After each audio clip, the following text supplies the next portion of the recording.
After my cars got repossessed, I'm looking at my credit score. I used to have over 750 credit score, and I looked at it, it's a 419. And I was like, shit. I was like, that's the risk that I'm taking to build this thing, and I see where it's going. In 2024, we did 9.2 million. We broke over 5 million this year so far. Now my credit's back up, and that was a year and 3 months ago. But most people won't make that sacrifice. I'm so grateful I took that risk. I have a goal of building it to $1 billion a year company. But with that, I want to take away the idea of, in order to be wealthy, make good money, have a good lifestyle, that you have to hustle and grind. I don't believe in that. That's what excites me more than anything, is providing a path for others not to be involved in the hustle and grind and that mentality. I want hustle and grind mentality to die. Florida's not just where we live, it's where we build legacies. Welcome to the Florida Forge podcast. This show is designed to celebrate the entrepreneurs shaping our state's future. Leaders who care about more than just profit. Why? Because the businesses we build today will define the Florida our children inherit tomorrow. I'm Gavin Elliott, a Florida business owner for over 25 years, and together we'll uncover the grit, values, and vision that forge what's next in the great state of Florida.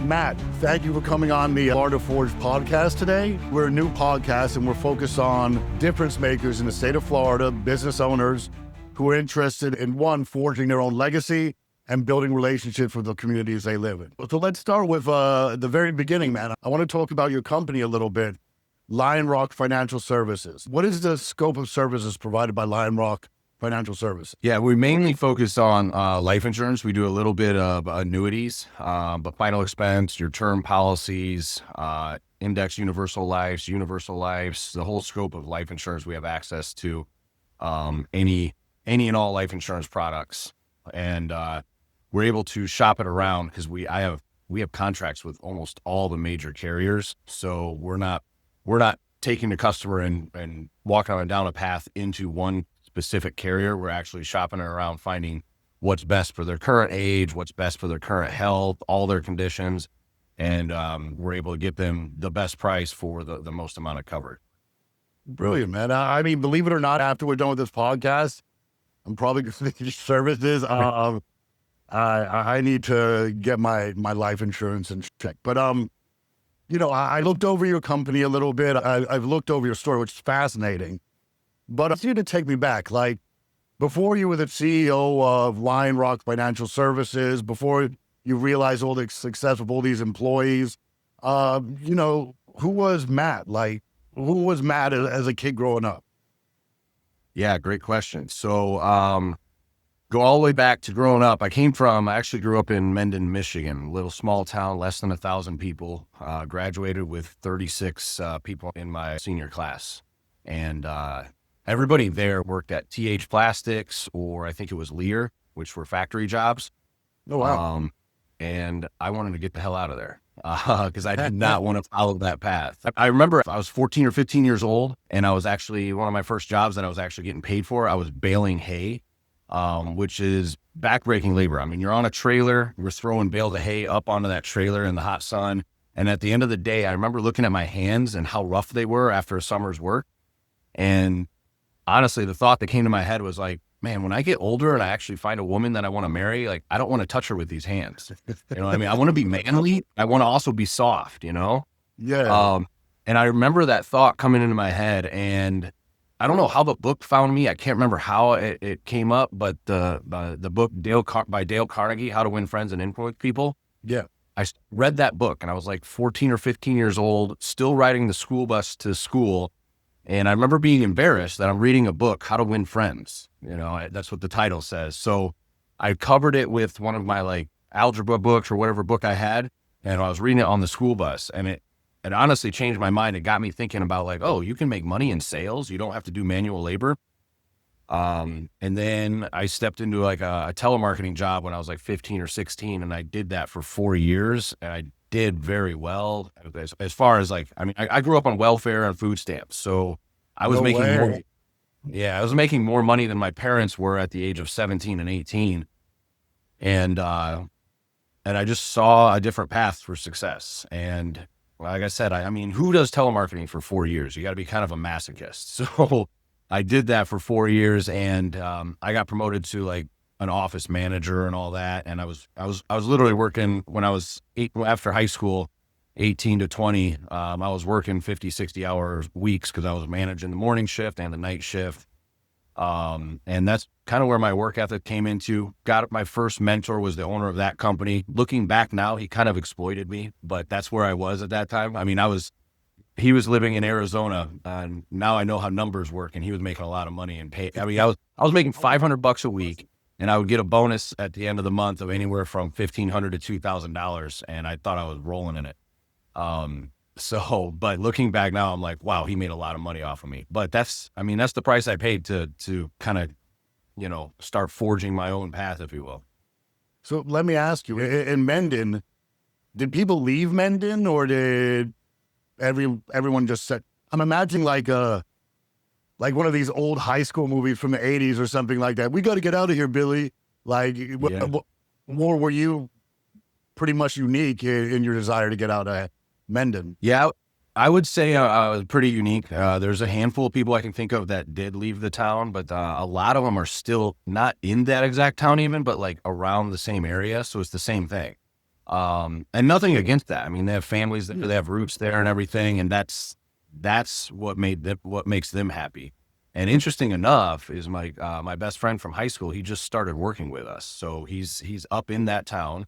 And my idea, he started 2 or 3 months ago, is to get him going and then put another office up in that area in a way to kind of give back. I mean, because the income the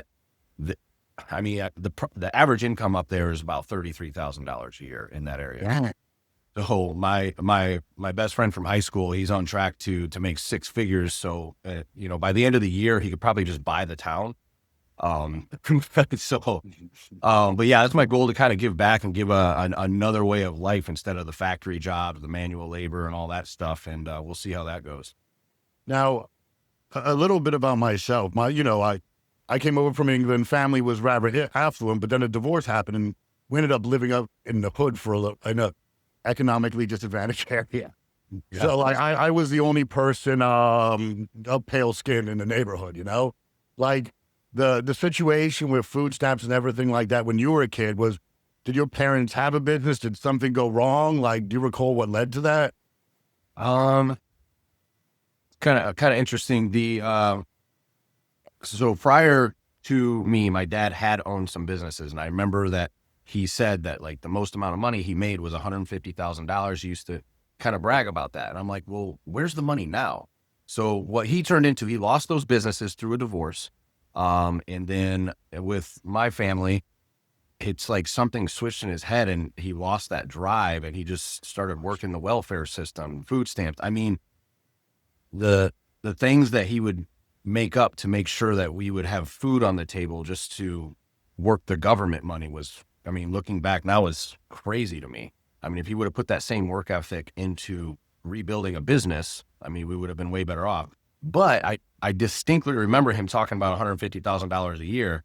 And in my mind, I set it as a goal. It's like, if he can make $150,000 his best year, I can do that year over year. And now I'm doing that monthly, but, and then some, but. Brilliant, man. Congratulations. Yeah. So that's awesome.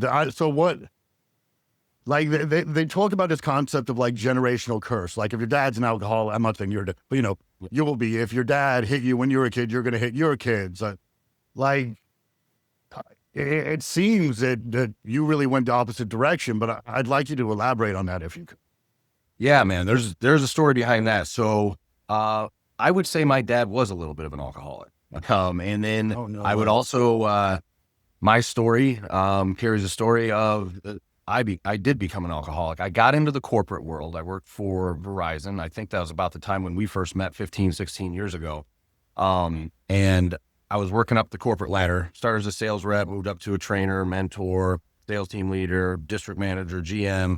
And then at one point they promoted me to run the entire state of Minnesota and move me up there. So I was with them for 13 years. I climbed the corporate ladder, and every time I moved up, I was like, okay, once I get to that level, I'll be happy. Once I get to that level, I'll be happy.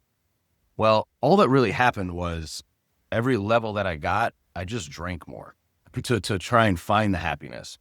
And September 28th, 2021, I honestly, I woke up from a 3-day bender. I had $15,000 in my checking account. When I went on that bender, I woke up with negative $52.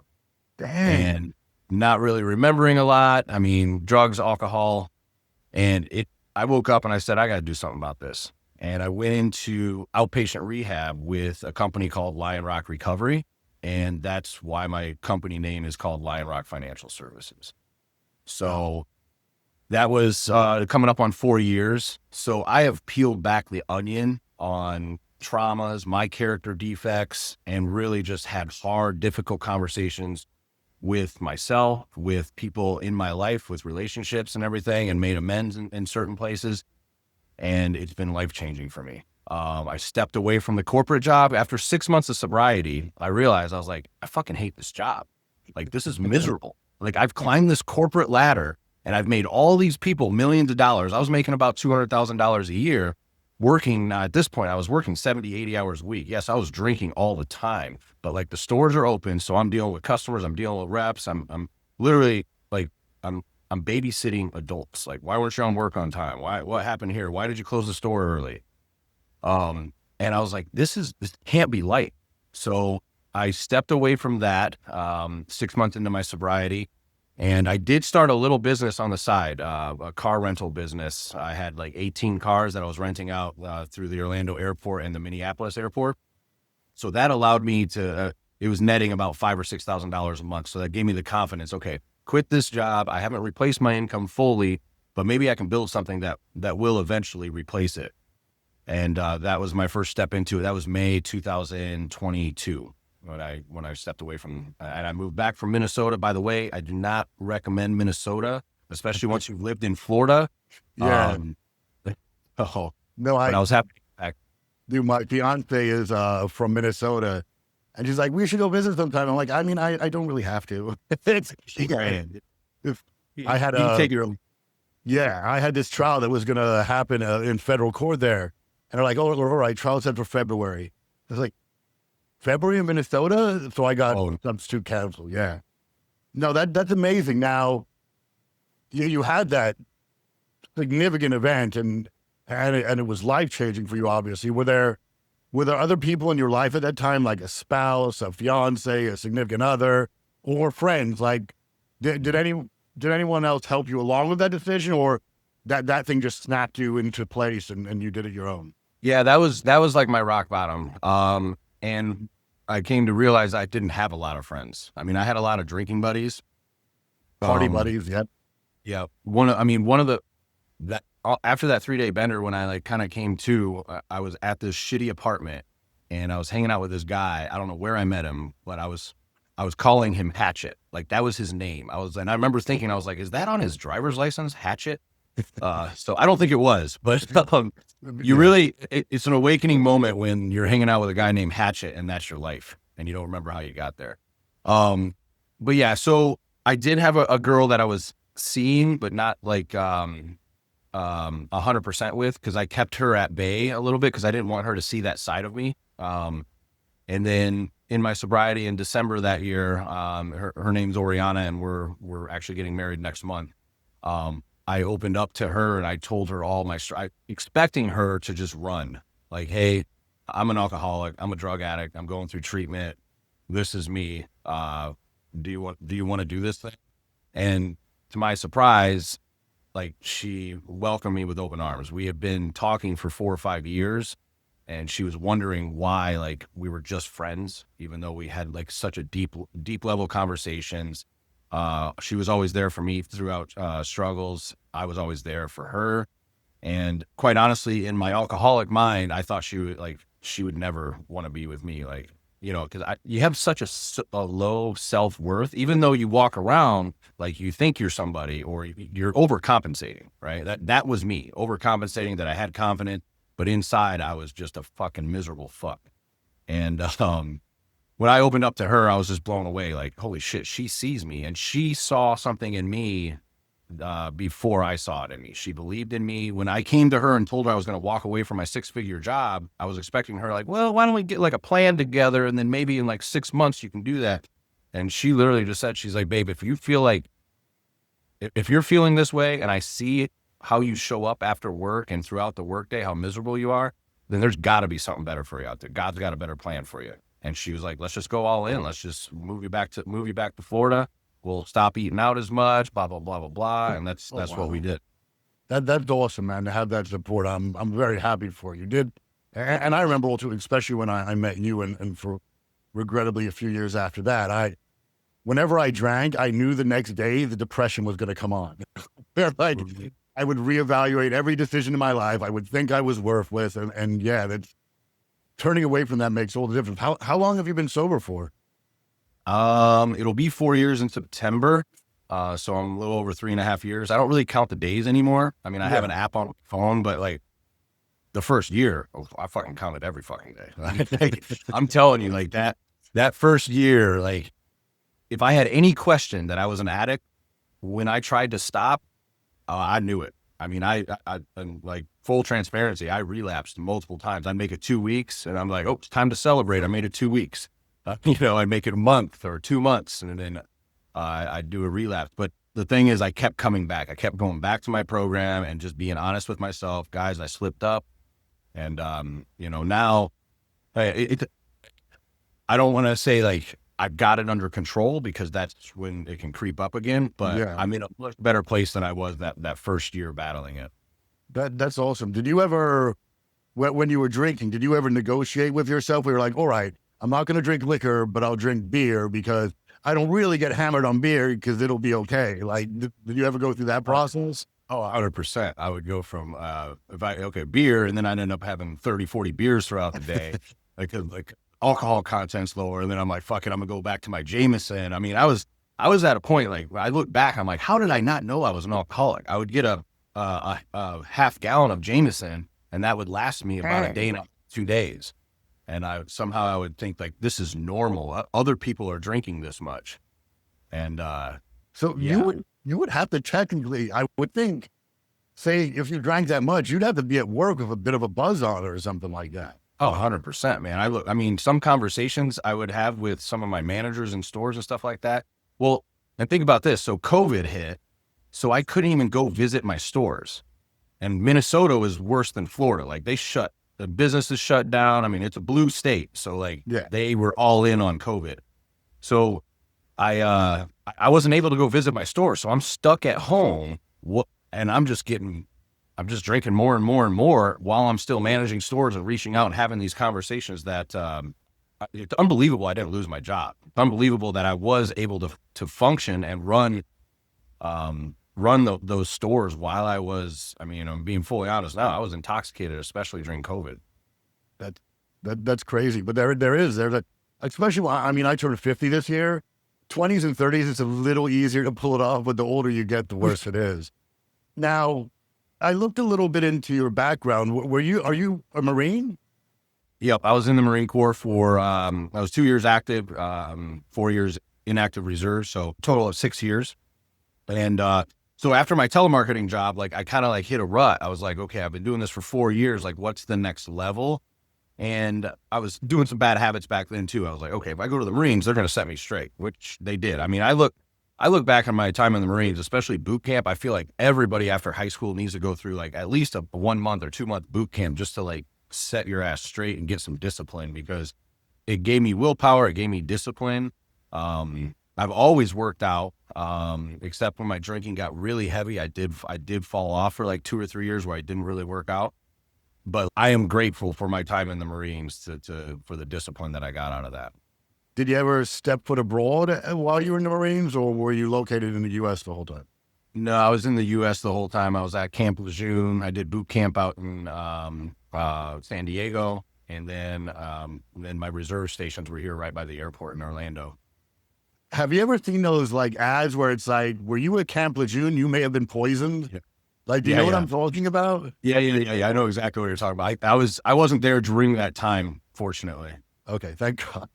Yeah. So it's an interesting thing because, there's always these about the Marines and discipline, and you're a leader. You run your business.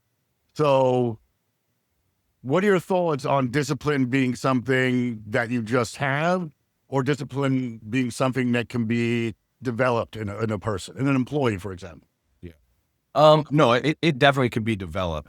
But a lot of times people take on too much. Like, I'm going to change this, and this, and this, and then you're going to fall off that immediately. Like, I look at the habits that I have now. I wake up every morning at 4:30. I'm in the gym by 5 o'clock. I'm doing an 1.5 to 2 hour workout. I do a cold plunge.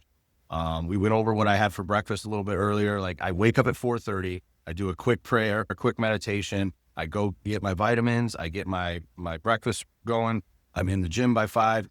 But like, it didn't start like that. It started like, I'm going to go to the gym at 7 a.m. I'm going to get myself up a little bit earlier. And then I would spend 20, 30 minutes in the gym. And then I've just compounded more and more habits on top of that. But if you take off too much all at once, you're going to fail. And then you're going to feel bad about it. And you're going to be like, I'm a failure. But if you just chip away at it and just build these little habits over time, like me 4 years ago, if I look at the habits I have now, there's no way that version of Matt Mishler would be like, you're doing that?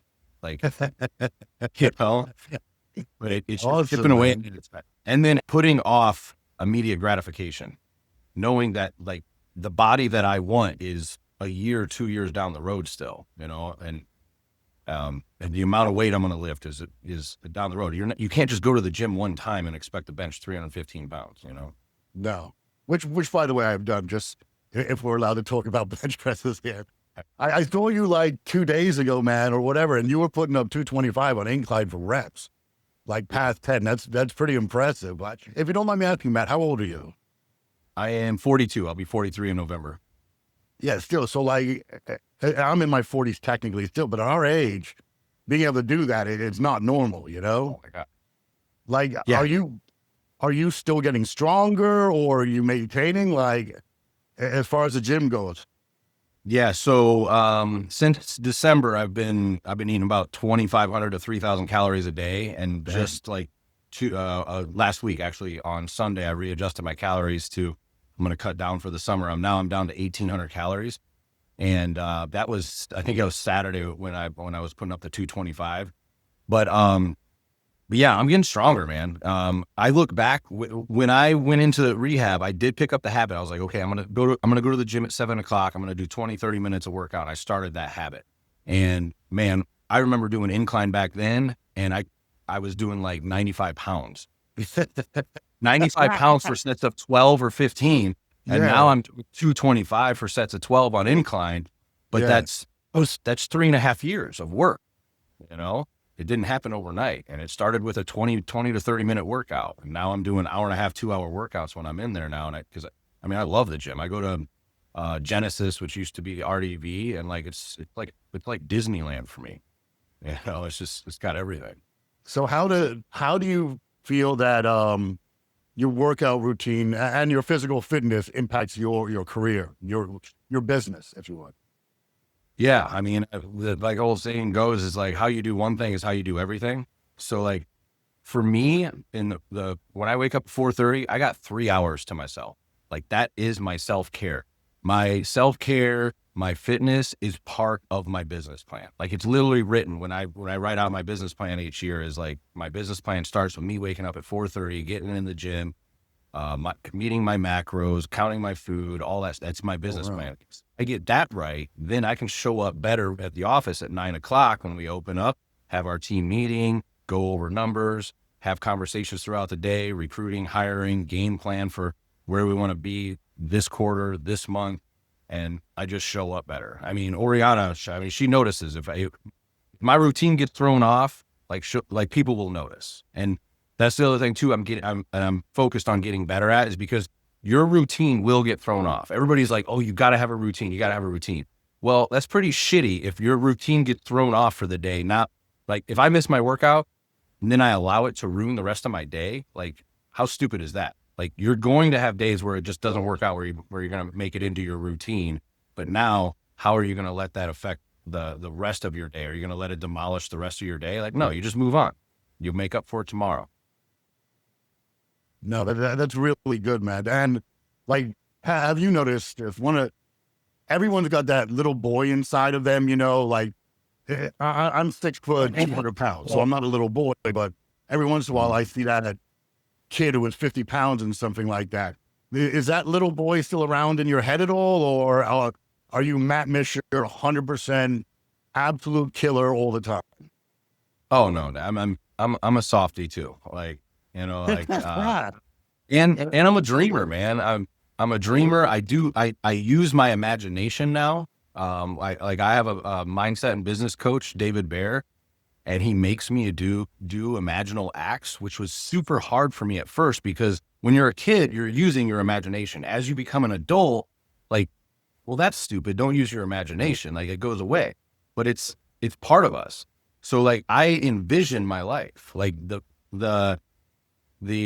imaginal act I did like a year and a half ago. Like, I'm in it now. I look back on that thing. I wrote it down. It's in my my iPhone in the notes. I look at that. I'm like, holy shit! Like, all that shit became real. When I first imagined it, I was like, man, that's a fucking stretch. Like, but I'm not going to limit my imagination. And then now I look back, I'm like, man, it's not a stretch anymore. So now when I do that, my imaginal acts, I'm like, how far can I push my imagination? Because I've seen it in real life come true. So if I start there, engage my brain, your brain's a goal achieving machine. So then you start tracking that, start imagining that. Just like, what's an example? So like, if you get a brand new car, and then you get that brand new car, you start noticing that car everywhere. Yeah, right. absolutely. And it's not because everybody decided to go get that same car the same time you did. Now your brain is engaged in finding that car. So if you engage your brain in finding opportunities like that, they're all around. You're just blind to them. I mean, that's fascinating. The concept of self-realization has always been very interesting to me, but so you actively practice it. Like, what's the active practice of that like, if you don't mind me asking? Because every once in a while I'll be like, I can do it. And then like a month later, I'm not thinking about it anymore. So what kind of discipline or practice do you do in that context? Yeah. So Wariana and I like practice it together. So we have it written down in our iPhone notes, and she has her visual act. I have my visual act, and we'll just read it to each other every once in a while. Like right now, our future goal is to have a family. We have names picked out for our son and our daughter. When my imaginal act has gone out, like, I think it was like 8 or 9 years, the most recent one. And just being at a soccer game with my son, Mateo, and like, he's super athletic and he enjoys soccer, and just all those things are envisioned in my mind. So, it's eventually going to become a reality. Now, what made you decide to go see the Miss David Bear? I think you said, what made you decide to take that step?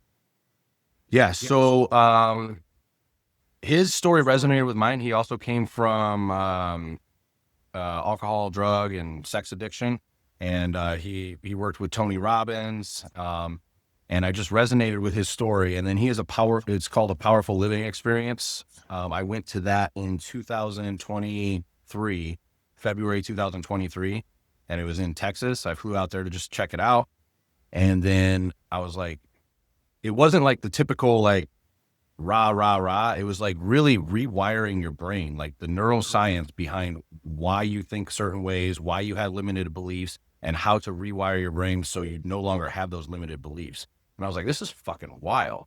I didn't believe it. Like, I was like, this is wild, but this is some woo-woo bullshit. So Actually, I sat on the sidelines for about 6 months. I didn't really get engaged with it. I took what I learned from that weekend, and the very next month, in the business I was in then, which was solar. I hated solar, by the way, but I was making decent money. But I took what I learned from that, and we did over $58,000 that month. And I was like, holy shit. And then next month we did 52, and then it trickled down. So it was August or September 2023. And I just came to a realization. I was like, okay, I quit my corporate job. I'm doing well in solar, but I've repeated a pattern. Now I'm working 70 or 80 hours a week, and I hate the thing I'm doing again. I'm making more money than I was, but I'm just as miserable working as much. I'm like, so then I actually reached out to David Bear, and I was like, hey, here's my situation. Like, I went to your powerful living experience. Like, I like part of it. A lot of it seems a little bit woo-woo to me. But man, this is what's going on. I've created this business. I'm making more money I've ever made. I'm miserable again, just like I was in the corporate world, but at least now I own my business. And he's like, well, got it. He's like, so and we went over my expenses and everything. He's like, so the more, like, all you got to do is find an extra $20,000 a month and you can step away from that business. And I'm like, yeah, what the fuck are you talking about though? It's not that easy to find $20,000 a month. And he's like, well, yes, it is. Like, that's just your belief on money. And I'm like, what are you talking about? But he coached me through it. And then what it did is open up my eyes. I was like, oh my gosh, this life insurance opportunity came up to me about 5 or 6 months ago, but I didn't want to hear it out because I thought solar was it. So I reached back out to an old friend that had reached out to me that I'd known for 14, 15 years. I was like, hey, what's the life insurance thing that you were talking about? He explained it to me. I wrapped my head around it. I was like, holy shit, I can scale this thing. It fits right in alignment what I'm looking for. It's less than 40 hours a week. I can bring on reps into the system. They're inbound calls. They don't have to cold call. They don't have to go to customers' houses. They can make 6 figures. I can build the business and scale it. And I was like, this is exactly what I've been looking for. So like God put it in my lap like 5 or 6 months ago, but just like the cars, I wasn't recognizing the opportunity. And then Coach David Bear helped me recognize it with that.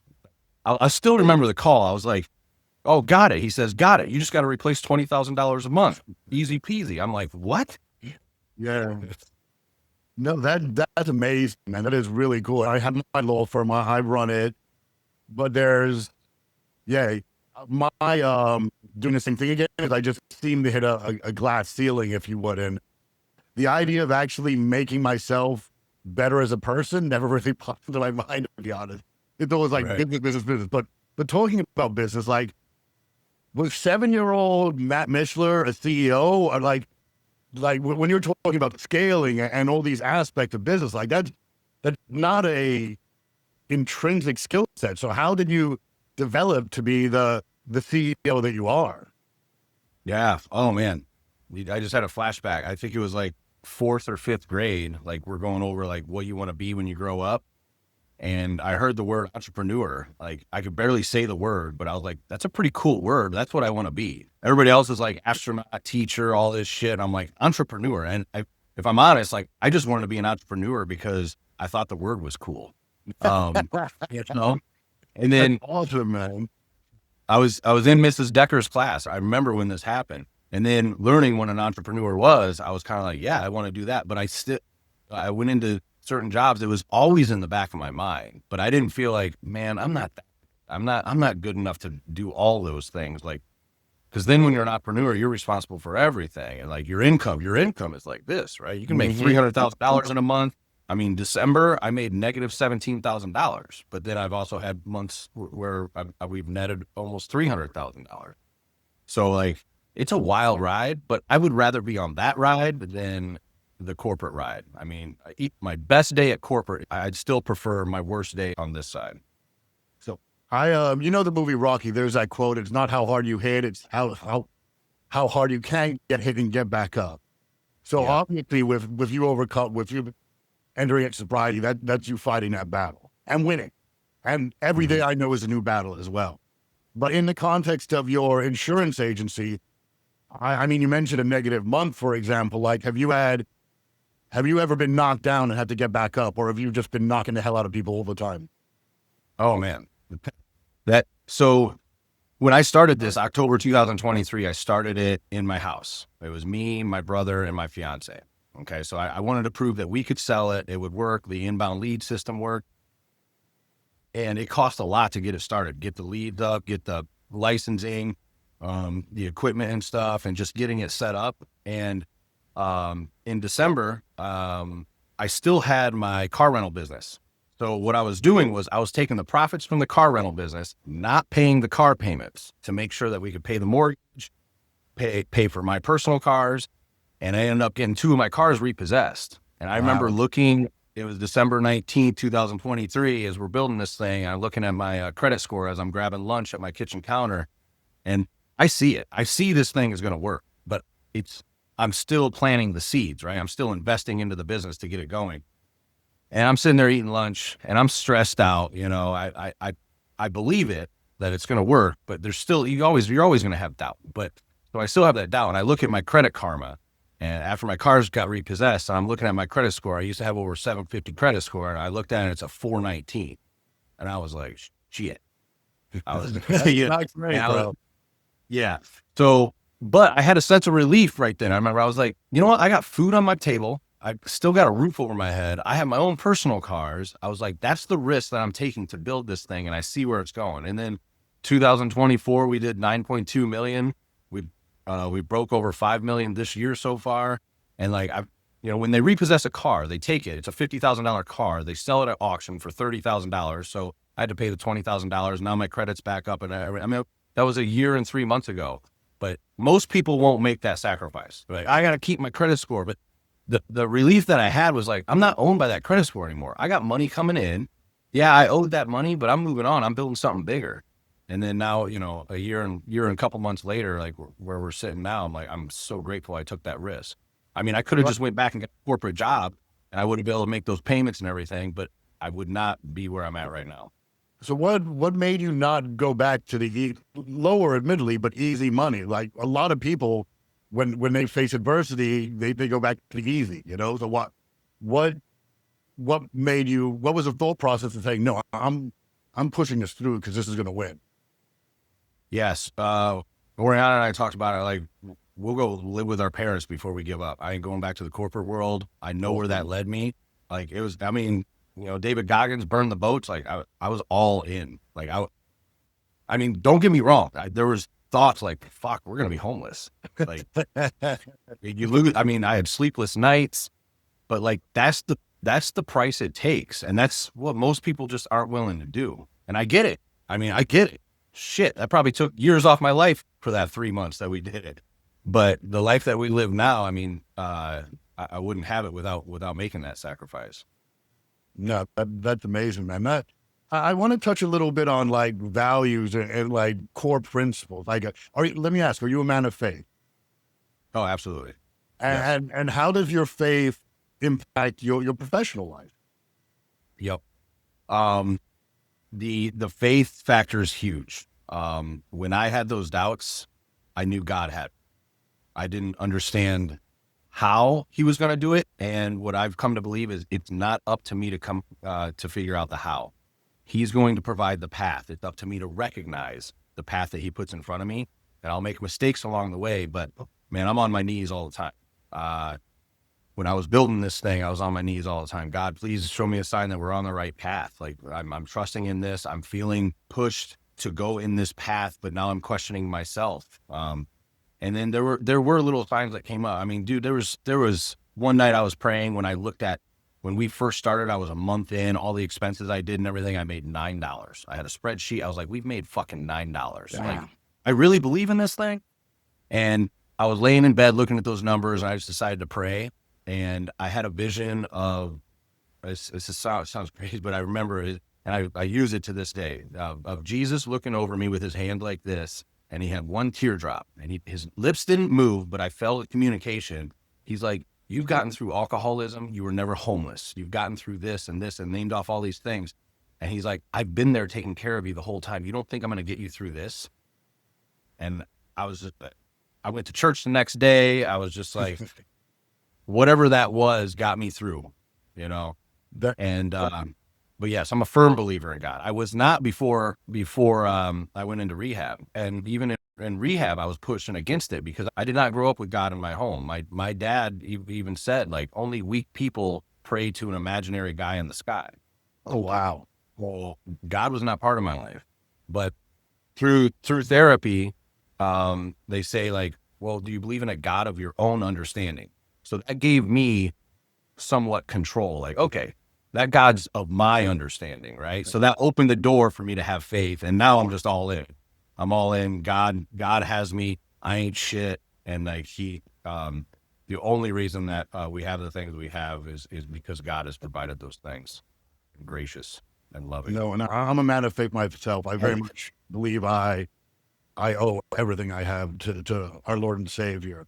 I'm going to add a quote I made up or I ripped off of somebody. I'm not sure. But if the idea is God gave us the gift of life and all our abilities and talents. And the greatest way to repay him is to maximize the gifts and talents that he gave us. What are your thoughts on that? Yeah, 100%. Like even in the gym, like he gave me this body, and part of me that I work out so hard is because I was so terrible to the body that he gave me for so many years with the alcohol and drugs and stuff like that. I'm trying, like, part of me is like kind of trying to make it up for him. But what is it? I heard another quote too. It's like, God provides all your needs. It's up to you to go after your wants. And like if we step into that and realize, because there's so much scarcity in the world that everybody's like, oh, there's limited resources, limited oil, limited amount of money. No, there's not. There's no limit to God's abundance. And if you realize that, you step into life with a different level of confidence, and you don't have that scarcity mindset anymore of like, oh my gosh, if he's rich, I can't be rich. No, everybody can fucking be rich. Everybody can be wealthy. Like, that's a limited belief that society, our government wants everybody to believe that not everybody can have abundance. And it's working for it on a large part because there's a lack of faith. Now let me ask you this. People would say, well, I don't hear God. Well, and my response to that is, well, you're not really listening. You've already had one moment where you listened and it made a big difference. Did you ever have any other moments where, sometimes it's a whisper, sometimes it's a shadow, but have you ever had any other moments where you've heard, when I say heard, I'm not saying he talked to you and say, hey, Matt, how you doing? But you know what I mean? God's intent for you was very clear. Yeah, if you pay attention, there's signs that happen. Like, oh my gosh, I prayed for that. I prayed for that sunset. I prayed for that sunrise. Whatever it is, if you're paying attention, it'll show up. That was one of the only times where I just felt like a direct connection. And like, and trust me, I'm not an idiot. Like, parts of me are like, was I just hallucinating? Like, what was that? You know what I mean? Like, or did I create that in my own mind? Okay, even if I created it in my own mind, God helped me create that somehow. That's what I needed right then and there to continue the path I was on, because I was ready to that's the point where I was like, okay, I know I can go get like a corporate job and make $150,000, $200,000, because this $9 that I just made this last month, this ain't cutting it. But that was what I needed at that time. So that was God. However he made that happen in my life, that was God. And there's just multiple signs, especially when you're grateful, when you count the things that you're grateful for. It's hard at first. It's hard. It's like, oh, I'm grateful I had my oatmeal this morning. But yeah, I am. I'm grateful that I was able to make it to the gym today. My workout this morning was absolute trash because I'm on the lower calories right now. Oh my gosh. But I got the workout in, and I'm grateful that I have the body with no injuries that I can go in there. I might not be lifting as heavy as I'd like, but I did it, and God allowed that. No, that's absolutely amazing, man. I have a little story about listening. So my daughter was a teenage girl, being a teenage girl, and there's not a cloud in the sky. And I just get out of the car because when I was a kid, if I mouthed off to my parents, like my kids mouth off to me, I'd get a living snot beat out of me. But not allowed to do that anymore. So anyway, I walk outside and recite one of my two favorite Bible verses, and I'm like, I can do all things through Christ who strengthens me. I can do all things through Christ who strengthens me. Then this like clap of thunder happens in the sky. And I'm like, there's not a cloud in the sky. I didn't see, look. So I look around to make sure I'm not insane, to see if that other people are reacting to it. But it's the weirdest thing. One of the most violent acts in the world, a clap of thunder, to me, it was like acknowledgement, and like it calmed me down. And I got in the car, was a better dad for it. But yeah, man, those moments are absolutely sacred. Do you, now, is your business a faith-based business, or is it secular? No, our Monday morning meetings after we finish the numbers and the goals and celebration, then housekeeping for the week. Every Monday we have a Monday morning prayer. I don't, like, obviously I don't require everyone to be there. But I have yet to see someone say, I don't want to be a part of the prayer. And I started that about 6 or 7 months ago, and it felt strange for me. I was like, do I want to be that leader that prays at work? And immediately I was like, yes, I do. Because I'd be a hypocrite. Like, God, I believe in God so much and his power and his abundance. Why would I not share that with the most valuable people on my team? Amen. So Yeah. And yeah, we do that every Monday morning. And it starts the week off exactly how we want it. Like perfect, you know? No, that's brilliant, man. And that builds closeness as well, I imagine. Mm-hmm. Now, is your fiance a woman of faith as well? Oh yeah. Yeah. That's a big, oh yeah. Yeah, man. I just posted something this morning about how valuable it is to have a good partner in life. You know, she I wouldn't be here without her. God put her in my life, and she has been faith-based long before I was. She has a closer relationship with God. If she feels like God's pushing us in a certain direction, I'm all ears. And I fully believe God put me. I get a little emotional, man. This woman is so beautiful. She is so good to me, and she treats me like the man I am. She wants me to lead, and when I'm not leading right, she will let me know. She says, God you know, bless, man. she says, I am here to follow you. Like, the old adage of like the difficulty of having a relationship is where you're going to eat. Like, Yeah. no, it's my job to let her know where we're going to go eat. It's not like, hey babe, what do you feel like? You're the leader. Would you like for me to eat today? Pick a damn place and be the man. I'm like, yes, ma'am. So, You've got that biblical relationship that like I long for, I may have it, but like that's awesome, man. I'm super happy for you. One of the things now, I just want to ask another question. You said your son Mateo, future son Mateo, playing soccer. Why the name Mateo? Why did you pick that name? well, it's a play off of my name, Matt, and then Oriana is Colombian and Dominican. So it plays off of Mateo, and then his middle name would be Xander Mishler, and then I just like the initials MXM. I think it looks badass. Look at dirt bike, little BMX, Like Roman numerals, you know? Yeah, So, man. And what would you name your daughter if you had a daughter? Juliana, Oh, that's beautiful, bro. just a beautiful name, yes. No, that's very cool. Emotional thinking about that. Whew. Well, I'm Now, building all this. no, I have a little trick because I'm an emotional person. When I feel tears coming on, I squeeze my fist and it makes the tears go away. It's a weird trick. Now, this show is about creating legacies and like leave. Well, one of the aspects is, you've heard that iron sharpens iron. That's one of the aspects. But the other aspect is about leaving legacies for those who come afterwards. In your case, the future Juliana and Mateo. So what is the legacy that you would like to leave behind? Yeah.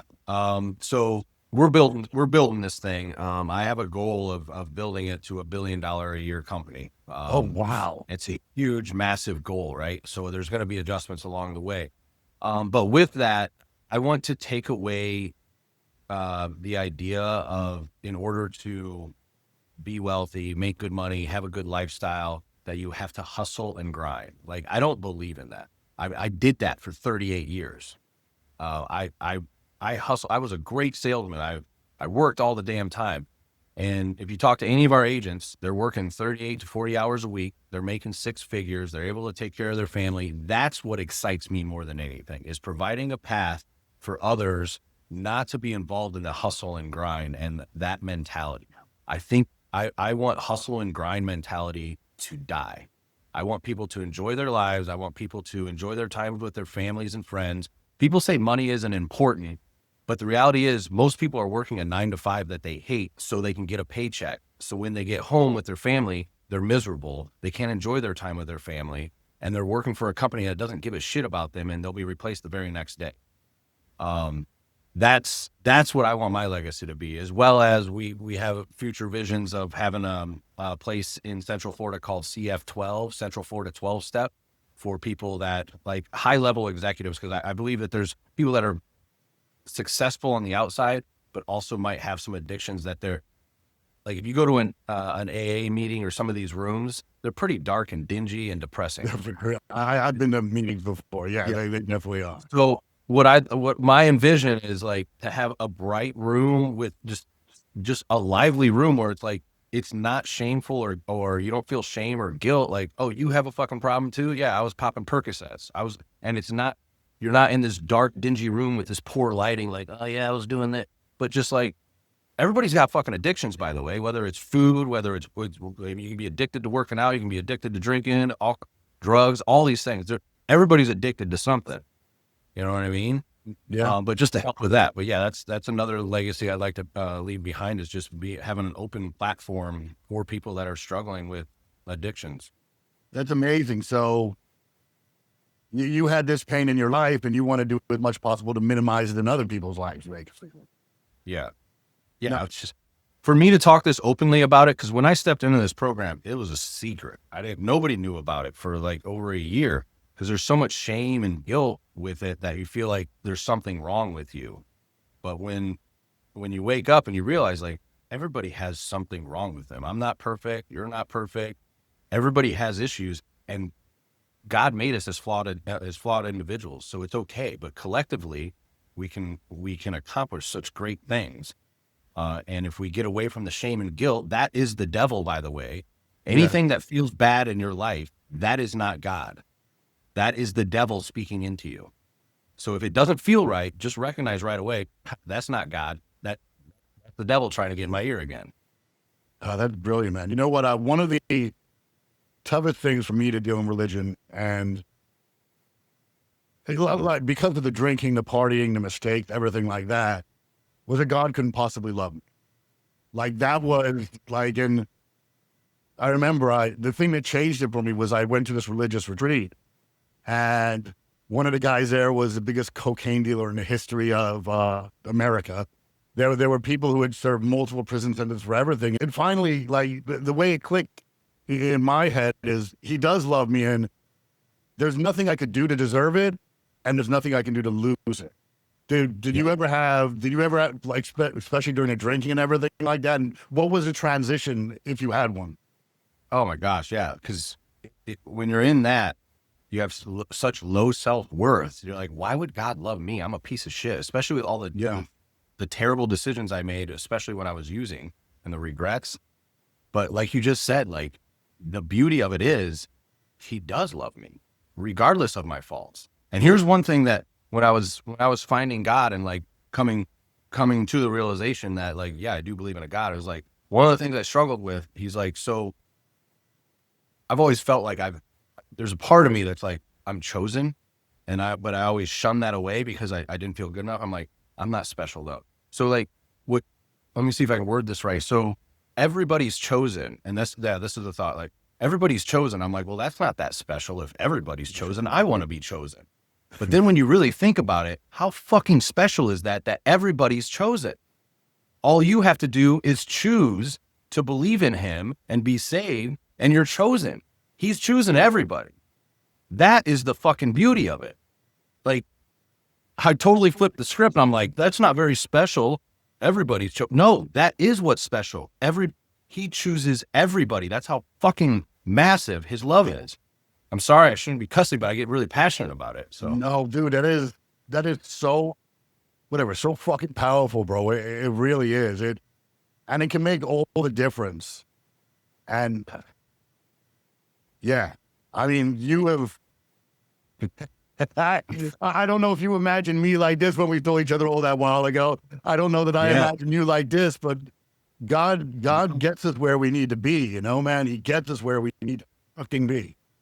Yep. And when I say I'm proud, it doesn't mean that I have a right to be proud of anyone. Like, I'm not placing myself as better because I've been the worst of the friggin' worst.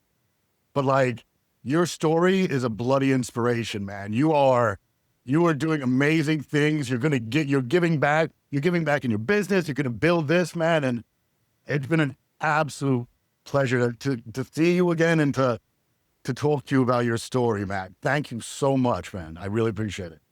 Yeah, I appreciate it. Hey, and when you reached out, when I got your Facebook request, I was like, is that the Gavin I remember? And then I looking at your pictures, I was like, man, he's done a transformation too, man. You're killing it. So I appreciate you having me, man. And I'm looking forward to continued communication and watching Florida Forge take off for you as well. Thank you for listening to the Florida Forge podcast. If today's conversation inspired you, share it with someone building their own legacy here in the great Sunshine State.